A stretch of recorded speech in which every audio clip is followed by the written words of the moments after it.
આગળ વધીએ, આપણી સાથે આજે જે મેનેજમેન્ટ જોડાઈ રહ્યા છે કોસ્મો ફિલ્મ્સના મેનેજમેન્ટ છે, કંપનીના CEO પંકજ પોદાર જોડાઈ ચૂક્યા છે આપણી સાથે. રિઝલ્ટ્સની ઉપર તો વાતચીત કરીશું જ, બટ સાથે બાકીના જે पर्सपेक्टिव टर्न आउट થઈ રહ્યા છે આ क्वार्टर दरमियान एनी पर पण विशेष बातचीत करशे. शुक्रिया सर मेरे साथ जुड़ने के लिए. Very good afternoon. सबसे पहले शुरुआत में ओवरऑल परफॉर्मेंस से करना चाह रही थी, क्योंकि आपके जो नंबर्स है उसके अंदर ऑपरेशनल परफॉर्मेंस काफ़ी बेहतरीन आता हुआ दिख रहा है. एबिटा से ही शुरुआत करें, नियरली 53% क्लॉक इन हुआ है ग्रोथ, और पिछले साल के मुकाबले भी यहाँ से एक शार्प बम्प अप आता हुआ दिख रहा है डिस्पाइट द डिस्ट्रप्शंस. ये क्वार्टर कैसा था, किस तरीके से शेप अप हो रहा है, एक आइडिया अगर आप मुझे दे पाएं, उसी से मैं शुरुआत करना चाह रही थी. नमस्कार जी. पिछला क्वार्टर हमारा 3 वजह से बहुत अच्छा रहा. हमारी स्पेशलिटी ग्रोथ लास्ट ईयर के मुकाबले 20% से ज़्यादा थी. सेकंड, जो डोमेस्टिक और एक्सपोर्ट मार्केट है उनमें दोनों में प्राइसेस काफ़ी अच्छे चल रहे हैं अक्रॉस द बोर्ड. और थर्ड, हमने सस्टेनेबिलिटी के काफ़ी सारे इनिशिएटिव्स लिए थे जहाँ पे कई जगह हमें कॉस्ट रिडक्शंस भी अच्छे मिले हैं, जिसका एनुअलाइज्ड इम्पैक्ट करीब करीब 40 करोड़ है. तो इन तीनों की वजह से हमारे फर्स्ट क्वार्टर के रिजल्ट्स बेहतर आए हैं. आने वाला टाइम भी, अभी अगर हम ये क्वार्टर भी देखें तो अभी तक हमारी पहले महीने अच्छी परफॉर्मेंस गई है, और हमारी स्पेशलिटी भी अच्छी ग्रोथ हो रही है, और सेकेंडली हमारा जो कह लीजिए डोमेस्टिक मार्केट प्राइसिंग है या डिमांड है, दोनों बहुत अच्छे चल रहे हैं. अग्रीड. अच्छा, डिमांड के फ्रंट पे मैं एक्चुअली बातचीत करना चाह रही थी, लेकिन वो कंपैरेटिव एनालिसिस करें उससे पहले, क्योंकि इस बार की जो आपके रिजल्ट्स है उसके अंदर सब्सिडरीज की तरफ से भी परफॉर्मेंस काफ़ी बेहतरीन दिख रहा है. एक आइडिया उसके ऊपर अगर आप मुझे दे पाएं किस तरीके से वर्कआउट हो रहा है, क्योंकि आप काफ़ी ज़्यादा सेक्टर्स के लिए केटर करते हैं, जिसमें FMCG बिजनेस भी आ गया, स्पेशलिटी केमिकल्स भी आ गया. किस तरीके से सब्सिडरीज का परफॉर्मेंस रहा था, एक आइडिया अगर आप मुझे दे पाएं. तो हमारे जितने भी सब्सिडरी ऑपरेशंस थे, हमने एक टाइम पे बहुत साल पहले 2009 में एक्विजिशन किया था. ये सारे लॉस मेकिंग यूनिट्स होते थे, और अभी भी अगर हम 4-5 साल पहले तक देखें तो हमारा यूएस ऑपरेशन काफ़ी लॉस करता था. और उस टाइम पे एक हमने बड़ा इंपॉर्टेंट डिसीजन लिया था कि ये बिजनेसेस सारे सिर्फ लैमिनेशन थे, और हमने कहा हम बाकी सारे जितने भी हमारे स्पेशलिटी प्रोडक्ट्स हैं वो लॉन्च करेंगे. और ये हमने ओवर द पीरियड लॉन्च करते गए, और कस्टमर्स का बहुत पॉजिटिव रिएक्शन हमें, चाहे वो यूएस हो, चाहे नीदरलैंड्स हो, जापान हो, कोरिया हो, इन सारी मार्केट्स में हमारे की जितनी भी स्पेशलिटी है उसके बहुत अच्छे रिस्पॉन्स आए. उसमें बहुत अच्छी ग्रोथ आ रही है हमारे को, और इसी की वजह से हमने पिछले क्वार्टर में करीब करीब 20 करोड़ का बिड्डा सब्सिडरी कंपनीज में किया है. Agreed sir. अच्छा, इसके अलावा आपके एक्सपेंशन प्लान्स के बारे में मैं थोड़ी डिटेल समझना चाह रही थी, क्योंकि पिछली बार हम लोग बात कर रहे थे, आपने बताया था एक्सपेंशन को लेकर नेक्स्ट 2 to 3 इयर्स काफ़ी एग्रेसिवली प्लान्ड हैं. अब अपडेट्स क्या हैं, क्योंकि FY22 का फर्स्ट क्वार्टर हम लोग बीता हुआ देख चुके हैं, तो एक update in terms of capex, in terms of demand condition जो हम लोग आगे बढ़ते हुए देख रहे हैं उसके ऊपर भी, और साथ ही जो प्लान्स आप इस ईयर के दौरान स्ट्रेटेजाइज करने वाले हैं उसके ऊपर मुझे अपडेट अगर आप दे पाएं. हमने इनफैक्ट हमारी 2 स्ट्रैटेजीज रही हैं. एक फिल्म बिजनेस में जहां हम कॉन्टिन्यूसली अपनी स्पेशलिटी ग्रोथ कर रहे हैं. हमने एक स्पेशलिटी पॉलिएस्टर लाइन अनाउंस की थी जो कि नेक्स्ट ईयर मिड तक हम लगाने के प्रयास में चल रहे हैं. और इस लाइन के थ्रू हम काफ़ी नई तरह की फिल्म्स इंडियन मार्केट और ग्लोबल मार्केट में इंट्रोड्यूस करेंगे, जिसपे पिछले 5 साल से काफ़ी इनोवेशन हमारी रिसर्च टीम उस पर कर रही है. इसके बियॉन्ड हमने डाइवर्सिफिकेशन साइड पे 3-4 नए बिजनेसेस में एंट्री करने का डिसाइड किया था, जिसमें एक था स्पेशलिटी केमिकल बिजनेस जो कि एक 100% सब्सिडरी है कॉस्मो फिल्म की. इस बिजनेस के अंडर हमने last year master batch business start किया था. करीब करीब 50% लाइन हमारी यूटिलाइज पे आ गई है, और बैलेंस 50% हम इस साल तक एक्सपेक्ट कर रहे हैं कि हम उसके लिए प्रोडक्ट्स बना रहे हैं ताकि हम उसे यूटिलाइज कर सकें. सेकेंड, हमने टेक्सटाइल केमिकल में एंट्री ली है, और हमने इको फ्रेंडली प्रोडक्ट्स बनाए हैं जो कि उसमें 3-4 चीज़ें हैं. या तो हम स्पेशलिटी फिनिश अपने कस्टमर्स को दे पाएँ जहाँ कपड़े पे एक नई तरह की फिनिश हो, या उनके इन्वायरमेंट को आप कम पानी से, कम ETP लोड से या कम पावर यूजेज से वो केमिकल्स यूज हों. तो हमने करीब उसमें 21 केमिकल्स लॉन्च कर दिए हैं. अभी तक ये पायलट स्केल पे फैसिलिटी चल रही थी. अगस्त महीने में ही ये प्लांट कमर्शियल हो जाएगा. कमर्शियल ऑलरेडी पायलट लेवल पे हमने थोड़ी बहुत सेल्स शुरू कर दी थी, जो कि कस्टमर से काफ़ी पॉजिटिव रिएक्शन, अभी तक हम सिर्फ कॉर्पोरेट से ही इंट्रोड्यूस कर रहे हैं। ज़्यादातर जगह हमारे बहुत पॉजिटिव रिजल्ट्स आए हैं और ये हमें कमर्शियलाइजेशन में, जल्दी कमर्शियलाइजेशन में हेल्प करेगा। इसी स्पेशलिटी केमिकल में हम अपने पैकेजिंग लैमिनेशन के एडहेसिव्स भी स्टार्ट करने वाले हैं। लैमिनेशन एडहेसिव बहुत जल्दी हमारा मार्केट में लॉन्च होने वाला है और पैकेजिंग एडहेसिव हम अगले साल की शुरुआत तक उसको लॉन्च करने के प्लान में हैं। इसके अलावा एक हमने पेट केयर बिजनेस स्टार्ट किया था, जहां हम प्रोडक्ट्स और सर्विसेज पेट केयर पेरेंट्स को देना का हमने प्लान रखा था। और हमारा पहला स्टोर, मैं पहली बार इस मीडिया में बता रहा हूँ, शेयर कर रहा हूँ कि हमारा 11 सितंबर को उसका लॉन्च होने वाला है। तो हमारा पहला स्टोर जो हमने साउथ दिल्ली में खोला है, after good 15-18 months of working, वो खुलने वाला है। और उसके बाद अक्टूबर में हमारी वेबसाइट और हमारी ऐप भी लॉन्च होगी, जो कि फर्स्ट ऑफ इट्स काइंड होगी। तो ये तीनों चारों बिजनेसेस हैं जहां हम हमारी अलग अलग टीमें इस पे काम कर रही हैं, ताकि कंपनी एक नए वे से डाइवर्सिफाई कर पाए इंडस्ट्रियल प्रोडक्ट्स में और कंज्यूमर प्रोडक्ट्स में। ओके।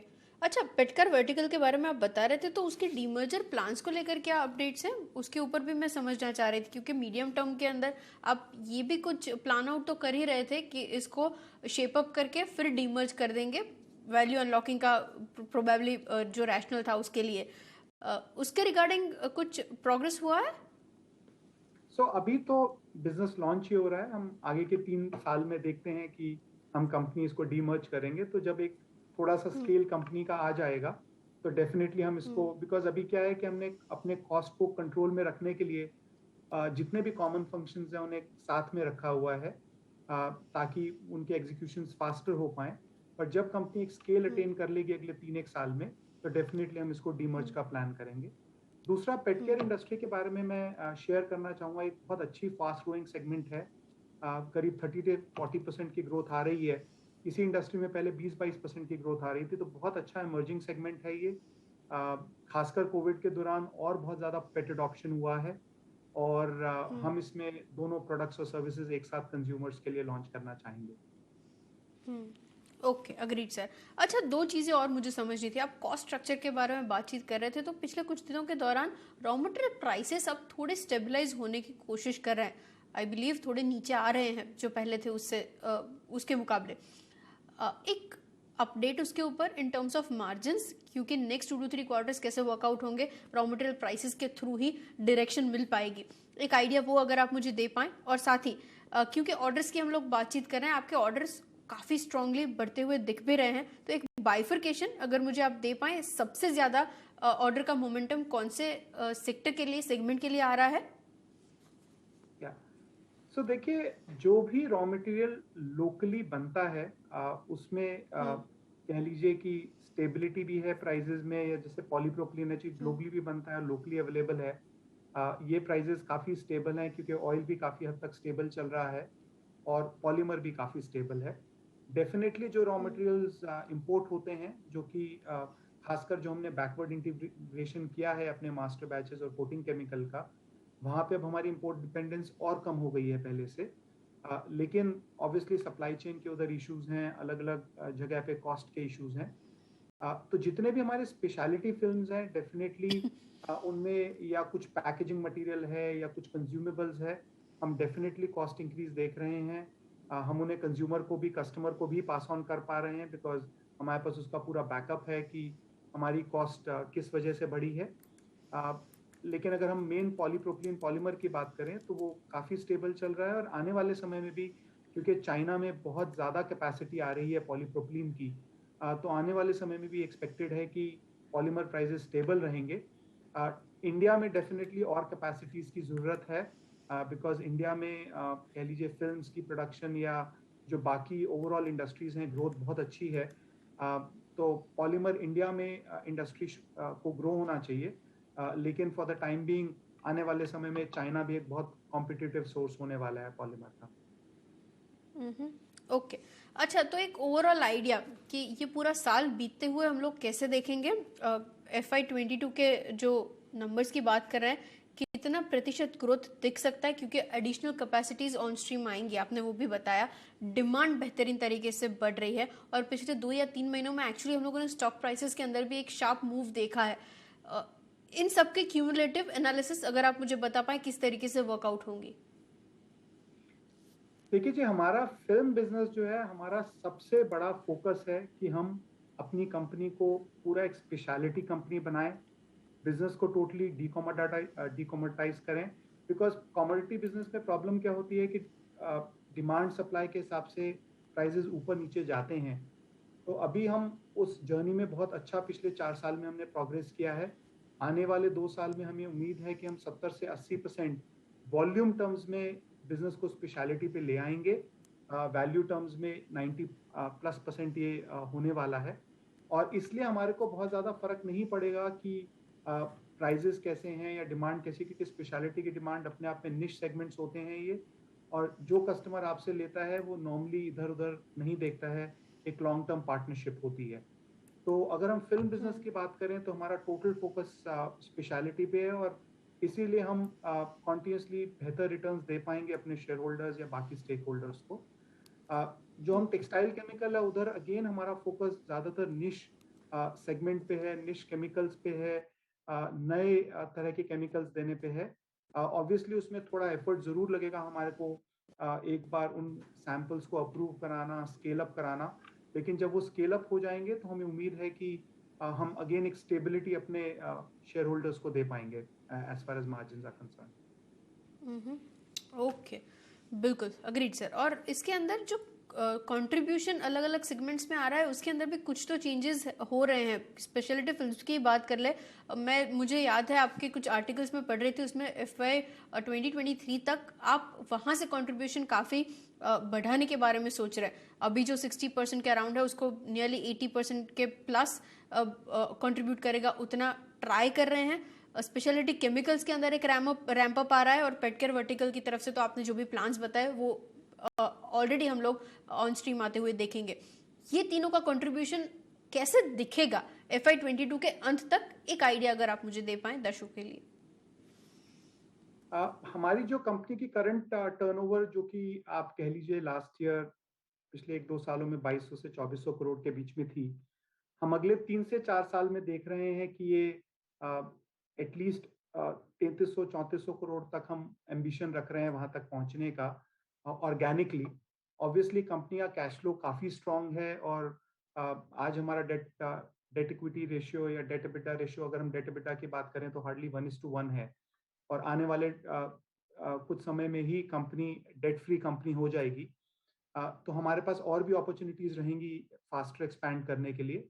लेकिन अभी हमारा ज़्यादा फोकस ऑर्गेनिक ग्रोथ पे है, और ऑर्गेनिक ग्रोथ में हम केमिकल बिजनेस में ग्रोथ देख रहे हैं, जहां हम 4 से 5 साल में मान के चल रहे हैं कि ये बिजनेस 300 से 400 करोड़ हो जाएगा। हमारे फिल्म बिजनेस में कम से कम 400 करोड़ 500 करोड़ की ग्रोथ आएगी फ्रॉम पॉलिएस्टर लाइन, या जो बाकी हमारे स्पेशलिटी के इनिशिएटिव्स चल रहे हैं।